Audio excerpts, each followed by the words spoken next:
Hey guys, it's Haley and welcome to another bookish video. Today we're going to be getting into my March TBR. I am so excited for spring books, spring reading. I'm done with winter. As you can tell by my little tiny flower and my bows, like I'm just in my spring moment. I want spring reads. I'm also taking 2 trips in the month of March that I'm gonna be mood reading, seasonal reading on my trips. I'm going to the beach and I'm going to visit some of my friends in California. So I'm ready for warm weather and almost like bordering on summer vibes. I know I always try to get into the summer books way too early for everybody else, but I can't help it. I'm a Southern girl and that is what my heart wants. So I really just have 2 massively broad categories that I pulled books from my shelves from for my March TBR. We have thrillers, specifically new release domestic thrillers, because that has been what I've been wanting to read lately.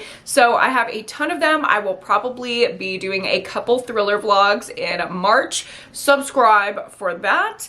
And I also have beach books. That's my other big category, and I will probably be vlogging my beach trip as well. I am so excited to get into these. Without further ado, here is my March TBR. Let's start out with the thriller category because I know y'all are here for that. I know everyone is here to hear about the thrillers. So we have my book club pick. First of all, if you are a part of my Pretty Girl book club, or if you want to be, the link to join on Patreon is always down below.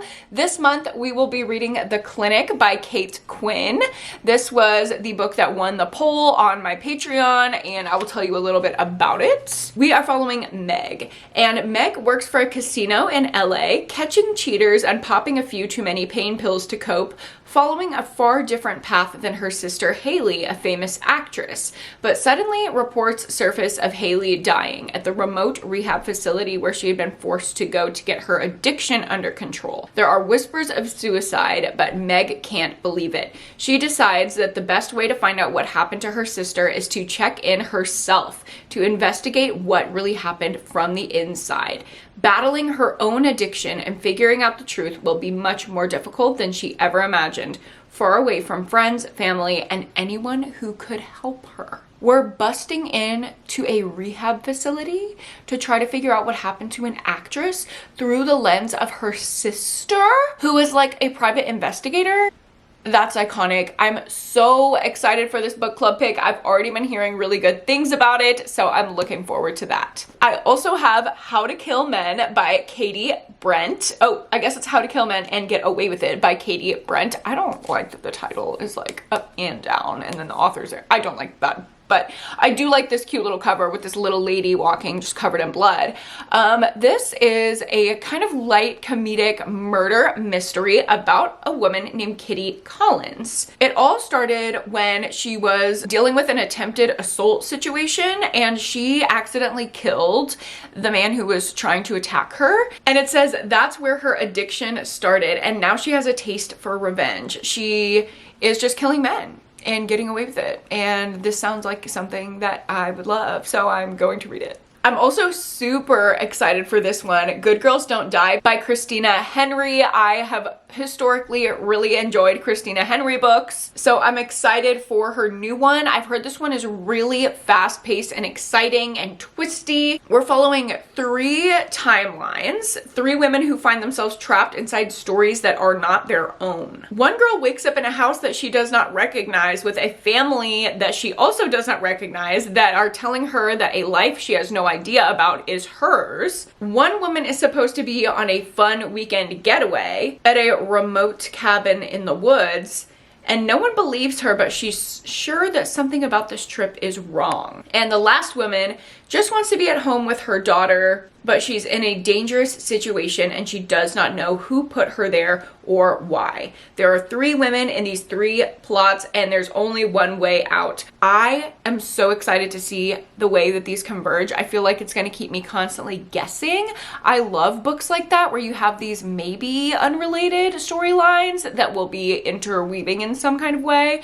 I'm going to be determined to try to figure it out. Next up, we have a book that has been been on a couple previous TBRs already, and I just need to read it, and that is The Engagement Party by Darby Kane. We are following this group of hoity-toity rich people on this secluded, rainy island, and they're getting together for an engagement party. Only one person is kind of like on the outside of the circle because she didn't grow up going to school with the rest of them, and she is seeing some tensions rising. And then when a body is found at the engagement party, a lot of questions are coming to light, and I'm pretty sure we're following her point of view as she gives us the tea on all of these people. It is kind of giving me the guest list with the vibes and with the description, actually, so I am excited for it because I did like that one. I think it gets overhyped. Like, I'm not a stan of the guest list, but I definitely enjoyed the vibes, so hopefully I will like that one as well. Next up, I have Keep Your Friends Close by Lucinda Berry, and doesn't this just give vacation? This is a thriller I'm definitely gonna read by the pool on vacation. I'm so excited. It says it is a mom's night out that has gone horribly wrong. Kirsten McCann, president of the West Hollywood Moms Club, turns up dead in her own pool, and it becomes clear that this was not an accident. So all the party guests are now key suspects in her murder. As accusations fly, three mothers find themselves at the center of the investigation, with the police looking into their secrets, betrayals, and sinister plots. With everything at stake, deceit threatens to shatter the illusions of their perfect lives, and WeHo will never be the same. If you think that I'm not gonna read this in LA by a pool with an Aperol Spritz in my hand and my best friend by my side, you're literally crazy. I also have The Truth Hurts by Rebecca Reed. This is a new thriller I've never heard anybody talk about, and we are following this woman who is a nanny, and she starts a whirlwind romance with a rich man, but the catch is he has this deal with her about the relationship where they're never going to talk about the past. And she has motivation to not talk about the past just as much as he does, but she doesn't really consider. He has his own secrets that he's hiding from her. She's just thinking, oh great, I don't have to share with him my sordid past. What are their secrets? What are they hiding from each other? We will find out. And I'm guessing the truth will hurt. Next up, we have a not so new release, but one that is a 5-star prediction for me, and that is The Lost Night by Andrea Bartz. This is about a woman who is told her best friend took her own life, and she doesn't quite believe it, and now 10 years later, she is questioning if something more sinister took place on the drunken night when it happened, and even worse, if maybe she was involved. I love an unreliable narrator. I love a paranoia, amnesia, fuzzy timeline. I think this one is gonna really keep me guessing. I've loved so much from Andrea Bartz in the past, so I'm so excited for this one. Next up, we have another 5-star prediction thriller, and that is How Can I Help You by Laura Sims. I've heard so many good things about this one from you guys. We are following this woman who has a past to hide. She, I guess, is a killer. She has a ton of premature deaths, it says, in her wake, and now she's just working at a library trying to be chill until this younger woman starts working at the library with her and is very suspicious of her sinister edge that she's picking up from her coworker. It says it's chilling, incisive, and darkly humorous, and a propulsive work of psychological suspense that asks how far we might go to justify our monstrous desires. I like this one because it sounds dark, but it also sounds funny. Like, I have a few of those on my TBR this month where I think they're gonna be funny and clever, but also like dark and like women killing, which I love. And the last book that I have here is The Fiction Writer by Jillian Cantor, and I actually picked this one up from Aardvark. Thank you so much to Aardvark for providing me with a code. If you want to try out Aardvark, it is a book subscription service, and you can get your first book for only $4 with free shipping. Brand new hardcover, new release thriller, or whatever type of book floats your boat. It is such an amazing deal. I'm so happy that they gave me a referral code, so y'all can take advantage of that offer. I will link it down below, but my pick from Aardvark was The Fiction Writer. We are following a woman who has writer's block following the success of her first novel, and she doesn't really know what to do for her next project. So when she gets a writer for hire job interviewing a mega billionaire people's sexiest man alive who wants her to write a book about his late grandmother's surprising connection to Daphne du Maurier from Rebecca. She's like, okay. But when she takes the job, nothing is as it seems. And before long, she's caught in a tangled web of obsession, secrets, and stolen manuscripts. Fiction writer taking on a real life story about a celebrity's connection to a fictional iconic character. I cannot wait. Also, something about this is reminding me of the plot. I love the plot. I give it 5 stars. I think this is going to be right up there with it. So that is the first half of my TBR, all of these amazing thrillers that I would love to get to in March. And the second half of my TBR is all of my beachy vacation reads. Some are thrillers, some are romance, some are contemporary. We really have the whole gamut here. First up, we have Island Time by Georgia Clark. And this is a sapphic romance that takes place on a tropical beachy island, literally perfect for vacation reading, it sounds like. We are following 2 families, an American family and an Australian family, who are brought together by their daughters who are dating. No, I'm sorry, they're actually married, which is so cute. I love a romance between a married couple. And it's kind of like part family drama with these 2 opposing families meeting each other and getting to know each other and all of their weird, quirky things, but also a romance between the married couple, obviously. And it says it's perfect for fans of Casey McQuiston and Ellen Hilderbrand. It's a sexy, sun-soaked paradise of white sandy beaches, sparkling waters, and lush rainforest that shows you it's never too late to change your destiny. Next up, we have another thriller, but this one is more vacation themed because it's set in Vegas,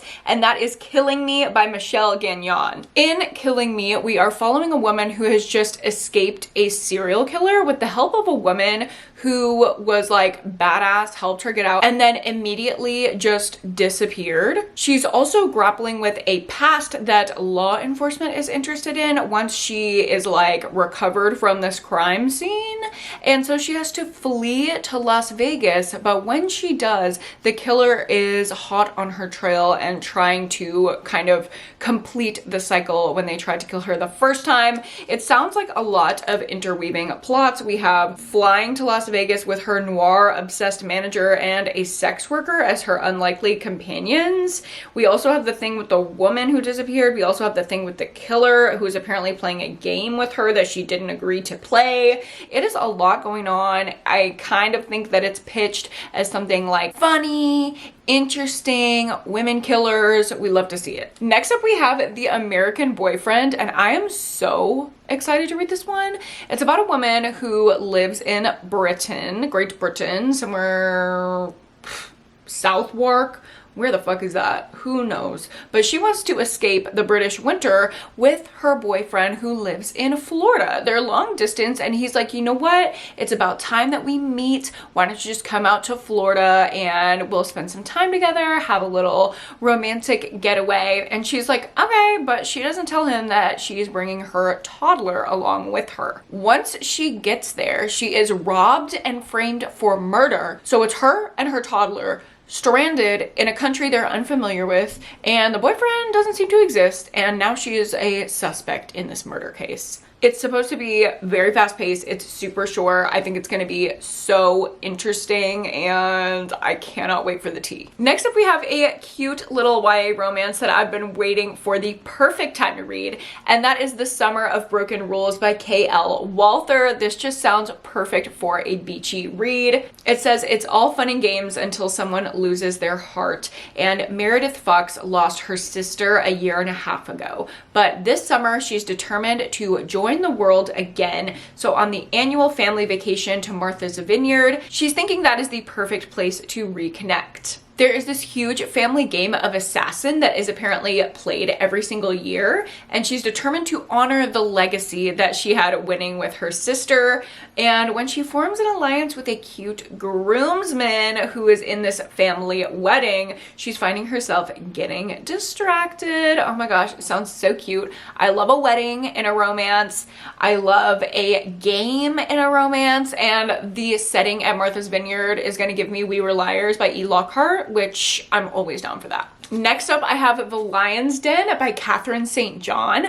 Oh my gosh, I'm so excited for this. This is a rich people murder mystery that takes place on a yacht, and I've heard amazing things about it. The vibes are apparently just like iconic. There are all these rich celebrities. Like, these are not just like domestic rich people. These are like celebrity level millionaires, and they are on this yacht all together. When people start getting picked off one by one, they are all guarding their secrets and hoping that they are not next. Don't these all just sound like so fun, so beachy, kind of like No Thoughts Head Empty, I'm just a girly on vacation? Like, that is what I'm going for. Next up, we have another book set in LA, and that is A Fatal Affair by A.R. Torre. It's about a woman who falls in love with two famous heartthrob twins, and when one of them turns up dead, her and the other twin are suspected for his murder. It sounds crazy, ridiculous, scandalous. I mean,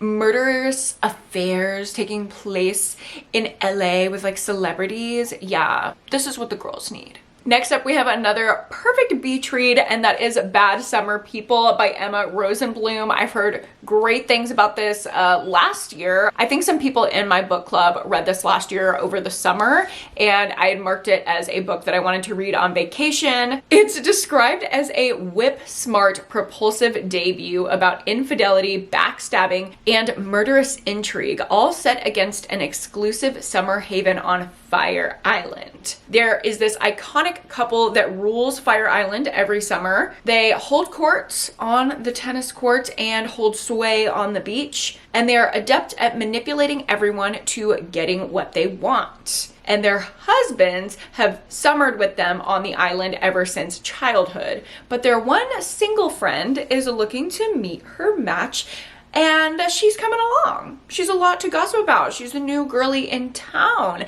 And everything seems just like tensions are simmering right below the surface until a body is discovered on the boardwalk. Who is it? Who killed them?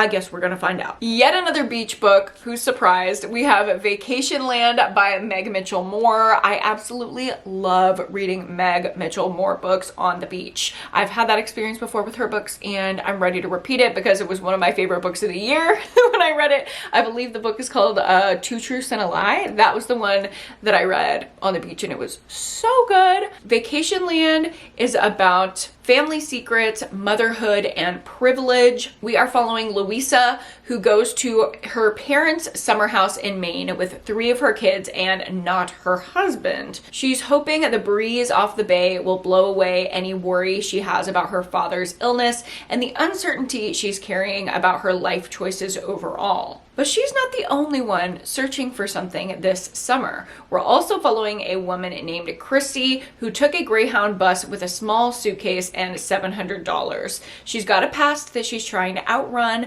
but she cannot keep her various lives from colliding forever. Over the course of the summer, as betrayals and secrets come to light, both of these women will have to ask themselves what they are owed and what they owe others. It's a delicious summer read and an exploration of family, obligation, ambition, and loss.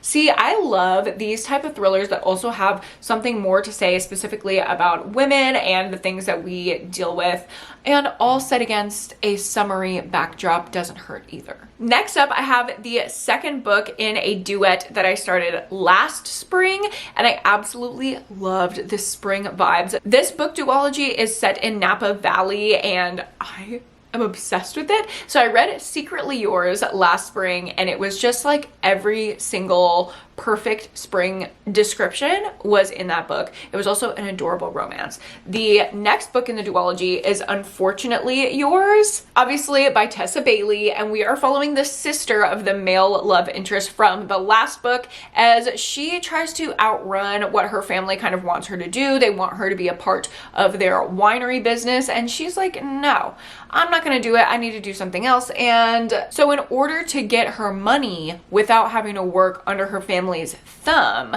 she marries this man. Like, her piece of her trust fund is contingent on her marrying. So she marries this man who she actually doesn't like at first. We see their meeting in the first book, and they're like very, not enemies to lovers, but like just like bad first impression. Like, they're clashing. They're definitely two strong personalities, but they have this fake marriage, or like marriage of convenience, for her to access this money. And of course, they're gonna fall in love on the backdrop of Napa Valley along the way. And the last kind of vacation coded book that I have on my TBR is A Likeable Woman by May Cobb. I have this beautiful signed edition, so I will not be bringing this on the beach, but this is going to be an indoor vacation read. And this is about a woman who has to go back to her small hometown in Texas to wrap up the affairs after her mother's death, but she starts getting these frantic texts from her family thinking that maybe her mother was murdered. She starts to look into it, and she also unearths her mother's unpublished memoir that was written over the course of these journals that she kept throughout her life. And she starts to put the pieces together and figure out what happened before she died. She also needs allies in her small, gossipy country town, so she turns to an old flame for help. Figuring out who in this small town wants the past of both her mother and her to stay buried. I love the whole like scandalous drama, gossipy southern town vibe, but we also have like what seems to be generational trauma, like this plot line of the daughter and the mom following the similar path and everyone wanting to like keep it hush hush. I just think it sounds so good. I love May Cobb's writing style. I'm gonna eat it up. Those are all of the vacation-y books on the back half of my TBR. I know I usually have a lot more like specific videos and stuff like that planned out in my TBR videos, so you guys know what to expect over the course of the month. But honestly, I just want to do a ton of mood reading within these two broad categories. I don't know what books of these I'm going to be reading throughout the course of March, but I guess you will have to subscribe and stick around for my March wrap up to figure out what I think of all these books. Thank you guys so much for watching this video. I hope you got a couple good new books on your radar. If you like this video, go ahead and give it a like and subscribe to my channel if you haven't already. Also, go subscribe to my podcast YouTube channel if you haven't done that. I always have it linked down below. We do not just have the podcast available on Spotify and Apple Podcasts. We also have it available on YouTube. So go subscribe over there if you haven't already. And let me know down below, what is on your March TBR? Also, don't forget to check out Aardvark Book Club if you want your first book from them for $4, free shipping, brand new hardcover, new release thriller, romance, historical fiction, fantasy, whatever floats your boat. I guarantee you they have it over at Aardvark. Again, thank you so much for watching, and I will see you guys in my next one.